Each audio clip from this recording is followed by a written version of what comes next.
सत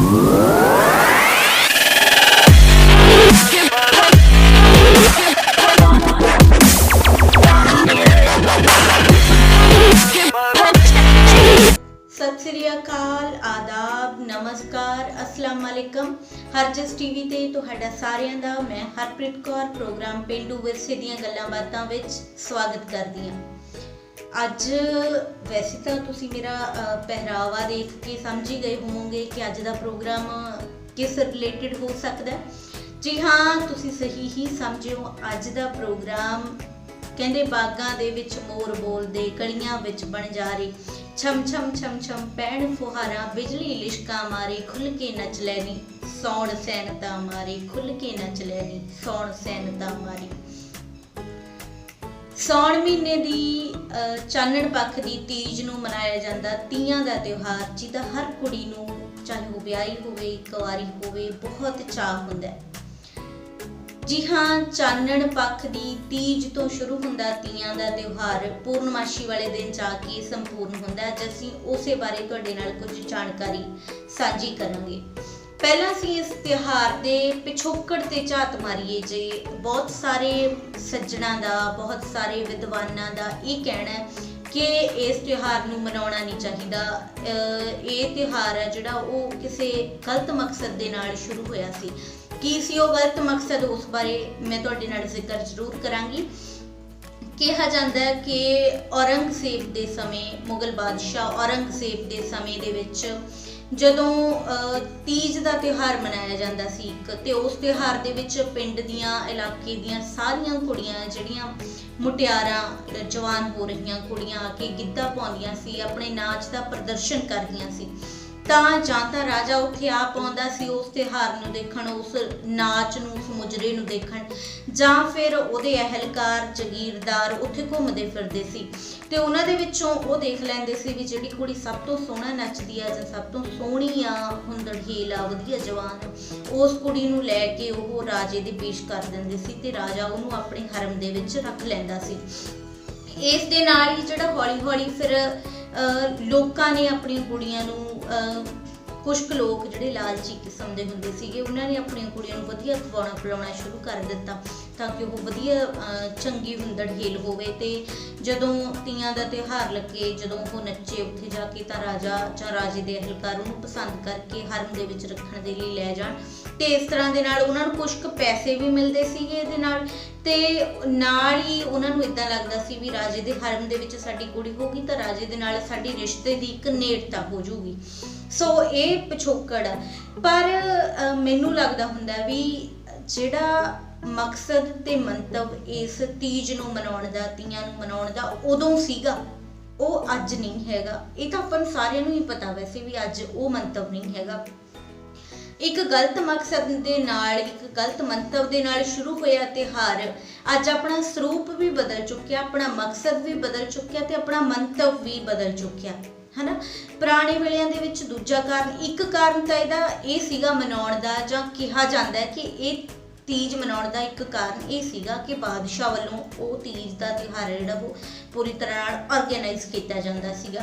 ਤੇ ਦੂਜਾ ਕਾਰਨ ਇਹ ਆ ਕਿ ਉਦੋਂ ਸਾਡੇ ਕੋਲੇ ਨਾ ਤਾਂ ਉਦੋਂ ਦੇ ਲੋਕਾਂ ਕੋਲੇ ਮੋਬਾਈਲ ਹੁੰਦੇ ਸੀ, ਨਾ ਇੰਟਰਨੈਟ ਹੁੰਦਾ ਸੀ ਤੇ ਨਾ ਹੀ ਇੰਨੀ ਵੇਲ ਹੁੰਦੀ ਸੀ। ਤੇ ਜਦੋਂ ਉਹ ਕੰਮਾਂ ਕਾਰਾਂ ਨੂੰ, ਘਰ ਦੇ ਕੰਮਾਂ ਕਾਰਾਂ ਨੂੰ ਨਿਬੇੜ ਕੇ ਆਦਮੀ, ਮਰਦ ਜਿਹੜੇ ਹੈਗੇ ਨੇ ਉਹ ਪਿੰਡ ਦੀ ਸੱਥ ਦੇ ਵਿੱਚ ਬੈਠ ਜਾਂਦੇ ਸੀ ਤੇ ਔਰਤਾਂ ਘਰਾਂ ਦੇ ਵਿੱਚ ਹੀ ਜਾਂ ਕਿਸੇ ਸਾਂਝੀ ਜਗ੍ਹਾ ਤੇ ਇਕੱਠੀਆਂ ਹੋ ਕੇ ਆਪਣੇ ਲੋਕ ਗੀਤ ਜਾਂ ਬੋਲੀਆਂ ਦੇ ਰਾਹੀਂ ਆਪਣੇ ਮਨ ਦੀ ਭੜਾਸ ਜਾਂ ਆਪਣੇ ਮਨ ਦੇ ਵਲਵਲੇ ਜਾਂ ਰਿਸ਼ਤਿਆਂ ਦੇ ਪ੍ਰਤੀ ਜਿਹੜੇ ਸ਼ਿਕਵੇ, ਸ਼ਿਕਾਇਤਾਂ, ਗਿਲੇ ਸ਼ਿਕਵੇ, ਉਹ ਸਾਰੇ ਗੀਤਾਂ ਦੇ ਰਾਹੀਂ ਕੱਢਦੀਆਂ ਸੀ ਤੇ ਸਾਂਝੇ ਕਰਦੀਆਂ ਸੀ। ਉਦੋਂ ਗਾ ਕੇ ਆਪਣਾ ਮਨ ਪਰਚਾਵੇ ਦਾ ਸਾਧਨ ਜਿਹੜਾ ਸੀਗਾ ਉਹਨਾਂ ਦਾ ਉਹ ਗਾਉਣਾ ਜਾਂ ਗਿੱਧਾ ਪਾਉਣਾ ਹੁੰਦਾ ਸੀ ਤੇ ਗਾ ਕੇ ਜਾਂ ਨੱਚ ਕੇ ਆਪਣੇ ਮਨ ਦੀ ਭੜਾਸ ਹੈ ਜਿਹੜੀ ਉਹ ਕੱਢ ਲੈਂਦੀਆਂ ਸੀ।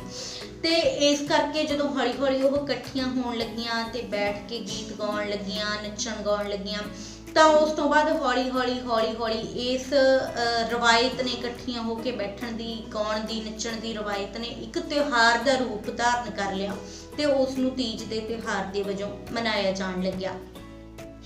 जे ਅਸੀਂ ਪੁਰਾਣੇ ਵੇਲਿਆਂ ਦੀ ਗੱਲ ਕਰੀਏ ਤਾਂ ਉਸ ਸਮੇਂ ਇਸ ਤਿਉਹਾਰ ਨੂੰ ਮਨਾਉਣ ਦਾ ਮਕਸਦ ਤੇ ਮੰਤਵ ਹੋਰ ਹੁੰਦਾ ਸੀ। ਇੱਕ ਤਰ੍ਹਾਂ ਦੇ ਨਾਲ ਜੇ ਅਸੀਂ ਦੇਖੀਏ ਤਾਂ ਗਲਤ ਵੀ ਹੁੰਦਾ ਸੀ, ਹੈ ਨਾ, ਜੇ ਰਾਜੇ ਵਾਲੀ ਗੱਲ ਤੇ ਆਪਾਂ ਗੌਰ ਕਰੀਏ ਤਾਂ। ਪਰ ਜੇ ਅੱਜ ਦੇ ਜ਼ਮਾਨੇ ਦੀ ਗੱਲ ਕਰੀਏ, ਕਿਉਂਕਿ ਪਰਿਵਰਤਨ ਕੁਦਰਤ ਦਾ ਨਿਯਮ ਆ ਕਹਿੰਦੇ ਨੇ, ਤੇ ਅੱਜ ਉਸ ਤਿਉਹਾਰ ਦਾ ਸਰੂਪ, ਉਹਦਾ ਮਕਸਦ, ਉਹਦਾ ਮੰਤਵ ਬਦਲ ਚੁੱਕਿਆ। ਅੱਜ ਉਹ ਮਨ ਪਰਚਾਵੇ ਦੇ ਲਈ ਕੀਤਾ ਜਾਂਦਾ, ਅੱਜ ਇੱਕ ਆਪਣੇ ਵਿਰਸੇ ਨੂੰ ਜਿਉਂਦਾ ਰੱਖਣ ਦੇ ਲਈ ਇਹ ਮਨਾਇਆ ਜਾਂਦਾ ਹੈ। ਅੱਜ ਸਾਡੇ ਕੋਲ ਅੱਜ ਦੀ ਭੱਜ ਦੌੜ ਦੇ ਸਮੇਂ ਦੇ ਵਿੱਚ ਸਾਡੇ ਕੋਲ ਵਕਤ ਨਹੀਂ ਹੁੰਦਾ, ਤੇ ਬਹਾਨੇ ਦੇ ਨਾਲ ਅਸੀਂ ਸਾਰੇ ਇੱਕ ਜਗ੍ਹਾ ਤੇ ਇਕੱਠੇ ਹੋ ਜਾਂਦੇ ਹਾਂ ਇੱਕ ਤਿਉਹਾਰ ਮਨਾਉਣ ਦੇ ਰੂਪ ਦੇ ਵਿੱਚ। ਤੇ ਆਉਣ ਵਾਲੀ ਪੀੜ੍ਹੀ, ਜਿਹੜੀ ਨਵੀਂ ਪੀੜ੍ਹੀ ਆ, ਉਹਨਾਂ ਨੂੰ ਪਤਾ ਲੱਗਦਾ ਰਹਿੰਦਾ ਕਿ ਸਾਡਾ ਸੱਭਿਆਚਾਰ ਕੀ ਹੈ, ਸਾਡਾ ਵਿਰਸਾ ਕੀ ਆ, ਜਾਂ ਉਹਦੀ ਕੀ ਮਹਾਨਤਾ ਹੈ, ਕੀ ਮਹੱਤਤਾ ਹੈ, ਹੈ ਨਾ। ਤੇ ਹੁਣ ਮੈਂ ਜਾਣੀ ਹਾਂ ਫਿਰ ਪੁਰਾਣੇ ਵੇਲਿਆਂ ਦੇ ਵਿੱਚ, ਜਦੋਂ ਇੱਕ ਬਹੁਤ ਸਾਰੀਆਂ ਧਾਰਨਾਵਾਂ ਸਾਉਣ ਮਹੀਨੇ ਦੇ ਨਾਲ ਜੁੜੀਆਂ ਹੋਈਆਂ ਨੇ ਜਾਂ ਤਿਉਹਾਰ ਦੇ ਨਾਲ ਜੁੜੀਆਂ ਹੋਈਆਂ ਨੇ। ਉਹਦੇ ਵਿੱਚ ਜਿਹੜੇ ਕੁਝ ਕੁ ਵਹਿਮ ਕੀਤੇ ਜਾਂਦੇ ਨੇ ਲੋਕਾਂ ਵੱਲੋਂ, ਪਹਿਲਾਂ ਅਸੀਂ ਉਹਨਾਂ ਦਾ ਜ਼ਿਕਰ ਕਰਦੇ ਹਾਂ। ਜਿਵੇਂ ਸਾਉਣ ਮਹੀਨੇ ਦੇ ਵਿੱਚ ਕੜੀ ਨਹੀਂ ਬਣਾਉਣੀ, ਸਾਉਣ ਮਹੀਨੇ ਦੇ ਵਿੱਚ ਮੰਜਾ ਨਹੀਂ ਬੁਣਨਾ, ਚੁੱਲ੍ਹੇ ਨੂੰ ਪੋਚਾ ਨਹੀਂ ਦੇਣਾ, ਵਿਹੜਾ ਨਹੀਂ ਲਿਪਣਾ, ਤੇ ਵਿਆਹ ਨਹੀਂ ਕਰਨਾ, ਕੋਠਾ ਨਹੀਂ ਛੱਤਣਾ। ਇਹੋ ਜਿਹੇ ਜਿਹੜੇ ਵਹਿਮ ਭਰਮ ਨੇ ਉਹ ਸਾਉਣ ਮਹੀਨੇ ਦੇ ਨਾਲ ਜੁੜੇ ਹੋਏ ਨੇ, ਪਰ ਇਹਨਾਂ ਦੇ ਪਿੱਛੇ ਇੱਕ ਲੌਜਿਕ ਹੁੰਦਾ ਸੀਗਾ। ਉਹ ਲੌਜਿਕ ਸੀਗਾ, ਜਿਵੇਂ ਮੰਜਾ ਨਹੀਂ ਬੁਣਨਾ, ਤਾਂ ਮੰਜੇ ਦੀਆਂ ਜਿਹੜੀਆਂ ਚੂੜਾਂ ਨੇ ਉਹ ਢਿੱਲੀਆਂ ਹੋ ਜਾਂਦੀਆਂ ਨੇ ਸਾਉਣ ਮਹੀਨੇ ਦੇ ਵਿੱਚ, ਤੇ ਉਹ ਜਿਹੜਾ ਬਾਂਸ ਆ, ਜਿਵੇਂ ਬਾਂਸ ਦੇ ਮੰਜੇ ਹੁੰਦੇ ਸੀ, ਉਹ ਸੁੰਗੜ ਜਾਂਦਾ ਸੀ ਪਾਣੀ ਦੇ ਕਰਕੇ ਜਾਂ ਸਲਾਬ ਦੇ ਕਰਕੇ, ਤੇ ਬਾਣ ਦਾ ਮੰਜਾ ਬੁਣਿਆ ਜਾਂਦਾ ਸੀ, ਬਾਣ ਦੀਆਂ ਰੱਸੀਆਂ ਵੀ ਸੁੰਗੜ ਜਾਂਦੀਆਂ ਸੀ। ਤੇ ਜਦੋਂ ਫਿਰ ਸਾਉਣ ਤੋਂ ਬਾਅਦ, ਜੇ ਆਪਾਂ ਸਾਉਣ ਦੇ ਵਿੱਚ ਮੰਜਾ ਬੁਣ ਲੈਂਦੇ ਸੀ, ਉਸ ਤੋਂ ਬਾਅਦ ਉਹ ਮੰਜਾ ਛੇਤੀ ਉਹ ਢਿੱਲਾ ਹੋ ਜਾਂਦਾ ਸੀ, ਉਹ ਬਹੁਤੀ ਦੇਰ ਹੰਢਣ ਸਾਰ ਨਹੀਂ ਸੀ ਹੁੰਦਾ। ਇਸ ਕਰਕੇ ਫਿਰ ਸਾਉਣ ਮਹੀਨੇ ਦੇ ਵਿੱਚ ਮੰਜਾ ਨਹੀਂ ਸੀ ਬੁਣਿਆ ਜਾਂਦਾ, ਤੇ ਇਹਨੂੰ ਇੱਕ ਵਹਿਮ ਬਣਾ ਲਿਆ ਗਿਆ। ਤੇ ਦੂਜਾ ਕਾਰਨ ਇਹ ਵੀ ਸੀਗਾ ਕਿ ਉਦੋਂ ਰੁਝੇਵੇਂ ਬਹੁਤ ਜ਼ਿਆਦਾ ਹੁੰਦੇ ਸੀਗੇ, ਕਿਉਂਕਿ ਸਾਰਾ ਕੰਮ ਹੱਥਾਂ ਦੇ ਨਾਲ ਕਰਨਾ ਹੁੰਦਾ ਸੀ। ਅੱਜ ਕੱਲ੍ਹ ਤਾਂ ਮਸ਼ੀਨਾਂ ਆ ਗਈਆਂ ਨੇ, ਤੇ ਇਸ ਕਰਕੇ ਬੀਬੀਆਂ ਨੇ ਸਾਉਣ ਮਹੀਨੇ ਦੇ ਵਿੱਚ ਬਹੁਤ ਸਾਰੇ ਪਕਵਾਨ, ਜਾਂ ਠੰਡਾ ਹੁੰਦਾ ਸੀ ਮੌਸਮ, ਉਹਦੇ ਵਿੱਚ ਗਿੱਧੇ ਦੇ ਵਿੱਚ ਨੱਚਣਾ, ਬੋਲੀਆਂ ਪਾਉਣੀਆਂ, ਤੀਆਂ ਮਨਾਉਣ ਦੇ ਵਿੱਚ ਵੀ ਜਾਣਾ ਹੁੰਦਾ ਸੀ। ਇਸ ਕਰਕੇ ਉਹ ਕੰਮ ਦਾ ਇੱਕ ਬਹਾਨਾ ਜਿਹਾ ਹੋ ਜਾਂਦਾ ਸੀ ਵੀ ਇਸ ਮਹੀਨੇ ਦੇ ਵਿੱਚ ਇਹ ਕੰਮ ਨਹੀਂ ਕੀਤਾ ਜਾ ਸਕਦਾ। ਤੇ ਕੜੀ ਨਹੀਂ ਬਣਾਉਣੀ ਤਾਂ ਉਸ ਮਹੀਨੇ ਦੇ ਵਿੱਚ, ਇਹ ਕਿਉਂਕਿ ਮੀਂਹ ਪੈਂਦਾ ਰਹਿੰਦਾ, ਬਰਸਾਤ ਦਾ ਮੌਸਮ ਹੁੰਦਾ, ਤੇ ਬਰਸਾਤ ਦੇ ਵਿੱਚ ਖੱਟਾ ਜ਼ਿਆਦਾ ਖਾਣਾ ਉਹ ਖਰਾਬ ਕਰਦਾ, ਇਸ ਕਰਕੇ ਕੜੀ ਨਹੀਂ ਬਣਾਉਣੀ। ਵਿਆਹ ਨਹੀਂ ਕਰਨਾ, ਕੋਠਾ ਨਹੀਂ ਲਿਪਣਾ, ਇਹਦਾ ਕਾਰਨ ਮੇਨ ਇਹੀ ਆ ਵੀ ਬਰਸਾਤ ਦਾ ਮਹੀਨਾ ਸੀਗਾ, ਤੇ ਬਰਸਾਤ ਦੇ ਵਿੱਚ ਵਿਆਹ ਨੂੰ ਜੇ ਬਰਾਤ ਆਈ ਹੋਊਗੀ, ਰਿਸ਼ਤੇਦਾਰ ਆਏ ਹੋਣਗੇ, ਸਾਕ ਸੰਬੰਧੀ ਆਏ ਹੋਣਗੇ, ਉਹਨਾਂ ਨੂੰ ਕਿਵੇਂ ਸਾਂਭਾਂਗੇ, ਕਿੱਥੇ ਬਿਠਾਵਾਂਗੇ, ਹੈ ਨਾ। ਇਸ ਕਰਕੇ ਇਹਨਾਂ ਸਾਰੇ ਕਾਰਨਾਂ ਦੇ ਕਰਕੇ ਇਹ ਵਹਿਮ ਭਰਮ ਇਸ ਦੇ ਨਾਲ ਜੁੜੇ ਹੋਏ ਸੀ, ਪਰ ਇਹਨਾਂ ਦੇ ਪਿੱਛੇ ਇੱਕ ਤਰਕ ਆ, ਤੇ ਉਹ ਤਰਕ ਮੰਨ ਕੇ ਉਹ ਵਹਿਮ ਭਰਮ ਕੀਤੇ ਜਾਂਦੇ ਸੀਗੇ।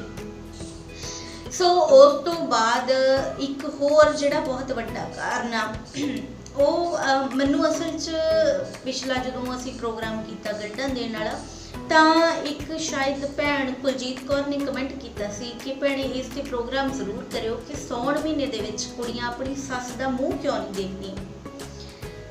ਪੁਰਾਣੇ ਵੇਲਿਆਂ ਦੇ ਵਿੱਚ ਉਹਦਾ ਜਵਾਬ ਇਹ ਆ ਕਿ ਉਹਨਾਂ ਸਮਿਆਂ ਦੇ ਵਿੱਚ ਇਹ ਕਿਹਾ ਜਾਂਦਾ ਸੀਗਾ ਕਿ ਜਿਹੜੀਆਂ ਕੁੜੀਆਂ ਨੇ ਉਹਨਾਂ ਨੂੰ ਘਰਾਂ ਦੇ ਵਿੱਚ ਕੰਮ ਬਹੁਤ ਜ਼ਿਆਦਾ ਹੁੰਦੇ ਸੀ, ਤੇ ਨਵੀਂ ਵਿਆਹੀ ਕੁੜੀ ਨੂੰ ਆਪਣੇ ਪੇਕੇ ਆਉਣ ਦਾ ਬਹਾਨਾ ਨਹੀਂ ਸੀ ਮਿਲਦਾ ਹੁੰਦਾ। ਇਸ ਕਰਕੇ ਉਹਨਾਂ ਨੇ ਇਹ ਇੱਕ ਵਹਿਮ ਪਾਤਾ ਕਿ ਜੇ ਸਾਉਣ ਦੇ ਮਹੀਨੇ ਦੇ ਵਿੱਚ ਨਵ ਵਿਆਹੀ ਕੁੜੀ ਆਪਣੀ ਸੱਸ ਦਾ ਮੂੰਹ ਦੇਖੂਗੀ ਤਾਂ ਉਹ ਸੱਸ ਦੇ ਲਈ ਮਾੜਾ ਹੋਵੇਗਾ, ਸੱਸ ਦੇ ਲਈ ਮਾੜਾ ਹੋਊਗਾ। ਇਸ ਕਰਕੇ ਵੀ ਸੱਸ ਉਸ ਡਰੋਂ ਕੁੜੀ ਨੂੰ ਆਪਣੇ ਪੇਕੇ ਭੇਜ ਦਿੰਦੀ ਸੀ, ਕਿਉਂਕਿ ਉਹਨਾਂ ਜ਼ਮਾਨਿਆਂ ਦੇ ਵਿੱਚ, ਅੱਜ ਕੱਲ੍ਹ ਤਾਂ ਸੱਸਾਂ ਸਾਊ ਹੋ ਗਈਆਂ ਨੇ, ਉਹਨਾਂ ਜ਼ਮਾਨਿਆਂ ਦੇ ਵਿੱਚ ਸੱਸਾਂ ਵੀ ਬਹੁਤ ਖਰਾਬ ਹੁੰਦੀਆਂ ਸੀ। ਚਲੋ ਕਹਿੰਦੇ ਸਾਸ ਵੀ ਕभी ਬਹੂ ਥੀ, ਤੇ ਬਹੂ ਨੇ ਵੀ ਕਦੇ ਸੱਸ ਬਣਨਾ ਹੀ ਹੁੰਦਾ, ਪਰ ਇਹ ਮੰਨਿਆ ਜਾਂਦਾ ਸੀ ਰਿਸ਼ਤਾ ਹੀ ਇਹੋ ਜਿਹਾ ਕਿ ਸੱਸ ਭੇਜਦੀ ਨਹੀਂ ਸੀ, ਤੇ ਇਸ ਕਰਕੇ ਬਹਾਨੇ ਦੇ ਨਾਲ ਫਿਰ ਉਹ ਭੇਜ ਦਿੰਦੀ ਸੀ। 1 ਮਹੀਨਾ ਕੁੜੀ ਨੂੰ ਆਪਣੇ ਪੇਕੇ, ਆਪਣੇ ਮਾਪਿਆਂ ਕੋਲੇ, ਆਪਣੇ ਭੈਣ ਭਰਾਵਾਂ ਕੋਲੇ, ਆਪਣੀਆਂ ਸਹੇਲੀਆਂ ਦੇ ਕੋਲੇ ਆਉਣ ਦਾ ਮੌਕਾ ਮਿਲ ਜਾਂਦਾ ਸੀ। ਤੇ ਗਿੱਧੇ ਦੇ ਵਿੱਚ, ਜਿਵੇਂ ਤ੍ਰਿੰਜਣ ਦੇ ਵਿੱਚ ਸਾਰੀਆਂ ਕੁੜੀਆਂ ਇਕੱਠੀਆਂ ਹੁੰਦੀਆਂ ਸੀ ਤੀਜ ਤੇ, ਤਾਂ ਉੱਥੇ ਉਹਨੂੰ ਨੱਚਣ ਗਾਉਣ ਦਾ, ਉਹਨੂੰ ਮਨ ਪਰਚਾਵਾ ਕਰਨ ਦਾ ਜਾਂ ਸਾਧਨ ਇੱਕ ਤਰ੍ਹਾਂ ਦੇ ਨਾਲ ਮਿਲ ਜਾਂਦਾ ਸੀ। ਤੇ ਉਸ ਦੇ ਨਾਲ ਹੀ ਬਹੁਤ ਸਾਰੇ ਗੀਤ ਇਹੋ ਜਿਹੇ ਨੇ ਜਿਨ੍ਹਾਂ ਦੇ ਵਿੱਚ ਸੌਣ ਮਹੀਨੇ ਦੇ ਵਿੱਚ ਆਪਣੇ ਪਰਦੇਸੀ ਮਾਈਏ ਦਾ ਜ਼ਿਕਰ ਆਉਂਦਾ ਹੈ ਨਾ, ਇੱਕ ਵਿਛੋੜੇ ਦੀ ਕੂਕ ਸਾਨੂੰ ਸੁਣਦੀ ਆ। ਉਹ ਗੀਤਾਂ ਦੇ ਵਿੱਚ ਵੀ ਇਹ ਕਿਹਾ ਜਾਂਦਾ ਹੈ ਕਿ ਜਿਵੇਂ ਕੁੜੀ ਆਪਣੇ ਪਿਓ ਨੂੰ ਕਹਿੰਦੀ ਹੈ ਵੀ ਨੌਕਰ ਨੂੰ ਨਾ ਦੇਈ ਬਾਬਲਾ, ਨੌਕਰ ਪੁੱਤ ਤਾਂ ਘਰ ਨਹੀਂ ਰਹਿੰਦੇ ਵਿੱਚ ਪਰਦੇਸੀ ਡੇਰੇ, ਨੌਕਰ ਨੂੰ ਨਾ ਦੇਈ ਬਾਬਲਾ, ਇਦੋਂ ਚੰਗਾ ਮੈਨੂੰ ਐਂ ਹੀ ਰੱਖ ਲਈ। ਇਸ ਤਰ੍ਹਾਂ ਦੇ ਨਾਲ ਕੁਛ ਗੀਤ ਹੁੰਦਾ ਸੀਗਾ ਵੀ ਇਸ ਤੋਂ ਚੰਗਾ ਮੈਨੂੰ ਐਵੇਂ ਹੀ ਰੱਖ ਲਈ, ਘਰ ਕੱਟ ਲੂੰਗੀ ਦਿਨ ਤੇਰੇ, ਮੈਂ ਤੈਨੂੰ ਵਰਜ ਰਹੀ ਦੇਈ ਨਾ ਬਾਬਲਾ ਫੇਰੇ, ਮੈਂ ਤੈਨੂੰ ਵਰਜ ਰਹੀ। ਤੇ ਉਹ ਇੱਕ ਤਰ੍ਹਾਂ ਦੇ ਨਾਲ ਕੁੜੀ ਜਿਹੜੀ ਹੈਗੀ ਆ ਉਹ ਚਾਹੁੰਦੀ ਨਹੀਂ ਸੀ, ਕਿਉਂਕਿ ਉਦੋਂ ਜਿਹੜਾ ਨੌਕਰੀ ਨੂੰ ਬਹੁਤ ਚੰਗਾ ਨਹੀਂ ਸੀ ਮੰਨਿਆ ਜਾਂਦਾ। ਉਦੋਂ ਕਹਿੰਦੇ ਸੀ ਖੇਤੀ ਉੱਤਮ ਮੱਧਮ ਵਪਾਰ ਨਖਿੱਧ ਚਾਕਰੀ।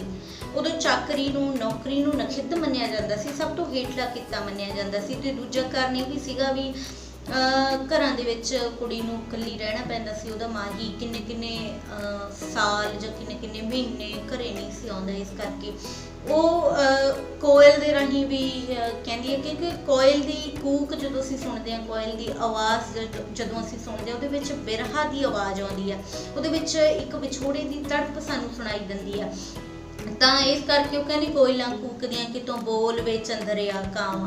ਕਾਂ ਦੀ ਆਵਾਜ਼ ਭਾਵੇਂ ਸੁਣਨ ਨੂੰ ਸੋਹਣੀ ਨਹੀਂ ਲੱਗਦੀ, ਪਰ ਕੁੜੀਆਂ ਚਾਹੁੰਦੀਆਂ ਨੇ ਵੀ ਕਾਂ ਬੋਲੇ, ਕਿਉਂਕਿ ਕਾਂ ਜਦੋਂ ਬਨੇਰੇ ਤੇ ਬੋਲਦਾ ਤਾਂ ਉਹ ਘਰੇ ਕਿਸੇ ਪ੍ਰਾਹੁਣੇ ਦੇ ਆਉਣ ਦਾ ਸੱਦਾ ਹੁੰਦਾ, ਕਿਸੇ ਪ੍ਰਾਹੁਣੇ ਦੇ ਆਉਣ ਦਾ ਇੱਕ ਚਿੰਨ੍ਹ ਦੇ ਵਜੋਂ ਉਹਨੂੰ ਲਿਆ ਜਾਂਦਾ ਕਿ ਸ਼ਾਇਦ ਮੇਰਾ ਮਾਈਆ ਕਾਂ ਦੇ ਬੋਲਣ ਤੇ ਆ ਜੇ। ਇਸ ਕਰਕੇ ਉਹ ਕਾਂ ਨੂੰ ਕਹਿੰਦੀ ਹੈ ਵੀ ਕਿਤੇ ਬੋਲ ਵੇ ਚੰਦਰਿਆ ਕਾਂ। ਤੇ ਅੱਜ ਕੱਲ੍ਹ ਤੀਆਂ ਜਿਵੇਂ ਮਨਾਈਆਂ ਜਾਂਦੀਆਂ ਨੇ ਸਕੂਲਾਂ ਦੇ ਵਿੱਚ, ਕਾਲਜਾਂ ਦੇ ਵਿੱਚ, ਜਾਂ ਬਹੁਤ ਸਾਰੀਆਂ ਸੰਸਥਾਵਾਂ ਜਿਹੜੀਆਂ ਧੀਆਂ ਦੇ ਨਾਲ ਜੁੜੀਆਂ ਹੋਈਆਂ ਨੇ, ਉਹਨਾਂ ਸੰਸਥਾਵਾਂ ਦੇ ਰਾਹੀਂ ਤੀਆਂ ਦਾ ਤਿਉਹਾਰ ਮਨਾਇਆ ਜਾਂਦਾ ਹੈ। ਤੇ ਉਹਦੇ ਵਿੱਚ ਪੀਂਘਾਂ ਝੂਟਦੀਆਂ ਨੇ ਕੁੜੀਆਂ, ਗੀਤ ਗਾਉਂਦੀਆਂ ਨੇ, ਗਿੱਧੇ ਦੇ ਵਿੱਚ ਗਾਉਂਦੀਆਂ ਨੇ। ਕਹਿੰਦੀ ਸ਼ੌਂਕ ਨਾਲ ਗਿੱਧੇ ਵਿੱਚ ਆਵਾਂ, ਬੋਲੀ ਪਾਵਾਂ ਸ਼ਗਨ ਬਣਾਵਾਂ, ਸੌਣ ਦਿਆ ਬੱਦਲਾ ਵੇ ਮੈਂ ਤੇਰਾ ਜਸ ਗਾਵਾਂ।